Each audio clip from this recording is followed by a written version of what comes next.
होली क्यों मनाई जाती है, इसे सही मायने में समझने के लिए हमें इसकी सबसे पूजनीय कहानियों में से एक भगवान विष्णु के भक्त प्रहलाद और उनके पिता अत्याचारी राक्षस राजा हिरण्यकशिपु की कहानी का अध्ययन करना होगा।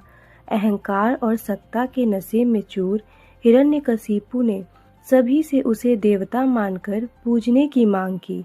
हालांकि उसके पुत्र ने विष्णु के प्रति अपनी अटूट भक्ति बनाए रखकर उसका विरोध किया। इस अवज्ञा से राजा क्रोधित हो गया, क्योंकि उसने इसे अपनी सत्ता के लिए एक सीधा दंड समझा। प्रहलाद के विश्वास को तोड़ने के अंतिम प्रयास में हिरण्यकशिपु ने अपनी बहन होलिका से सहायता मांगी।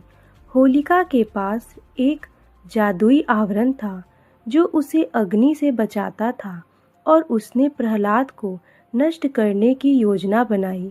होलिका ने उस बालक को अपने साथ जलती हुई चिता पर बैठने के लिए फुसलाया। उसे विश्वास था कि आग उसे भस्म कर देगी, जबकि वह स्वयं सुरक्षित रहेगी। लेकिन दैवीय न्याय ने हस्तक्षेप किया। सुरक्षात्मक आवरण होलिका से उड़कर प्रहलाद को आच्छादित कर गया। होलिका अग्नि में जलकर भस्म हो गई और प्रहलाद सुरक्षित बच गया। उसका विश्वास अविचलित रहा। बुराई पर अच्छाई की विजय।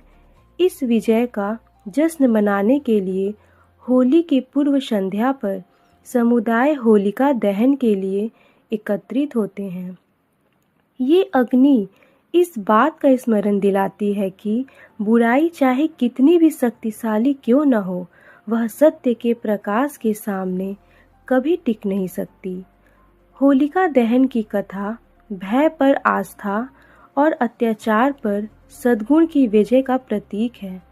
अब जब हमने होलिका दहन के इतिहास पर विचार कर लिया है, तो आइए होली से जुड़ी एक और लोकप्रिय कथा राधा और कृष्ण की रासलीला की ओर रुख करें। राधा और कृष्ण की रासलीला होली से जुड़ी एक और मनमोहक कथा भगवान कृष्ण और उनकी परम प्रेम राधा के इर्द गिर्द घूमती है। पौराणिक कथा के अनुसार अपने दिव्य आकर्षण और चंचल स्वभाव के लिए प्रसिद्ध युवा कृष्ण अपने सांवले रंग को लेकर चिंतित थे। उन्हें यह चिंता सताती थी कि क्या गोरी त्वचा वाली राधा उनका प्रेम स्वीकार करेंगी। सांत्वना पाने के लिए कृष्ण अपनी माता यशोदा के पास गए, जिन्होंने हल्के फुल्के अंदाज में सुझाव दिया कि वे राधा के चेहरे को अपने रंग में रंग दें। इस विचार से उत्साहित होकर कृष्ण ने खेल खेल में राधा और उनकी सहेलियों पर रंग लगा दिया, जिससे एक मासूम सा काम एक आनंदमय जुड़ाव के क्षण में बदल गया।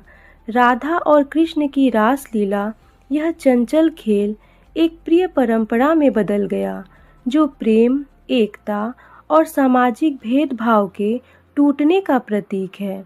समय के साथ यह कहानी होली के उत्सव का एक अभिन्न अंग बन गई, जहां लोग खुशी खुशी रंग फेंकते हैं, जो समानता और एकजुटता की एक जीवंत अभिव्यक्ति है। आज होली को अक्सर रंगों का त्योहार कहा जाता है, जिसके केंद्र में यह मनमोहक कहानी है।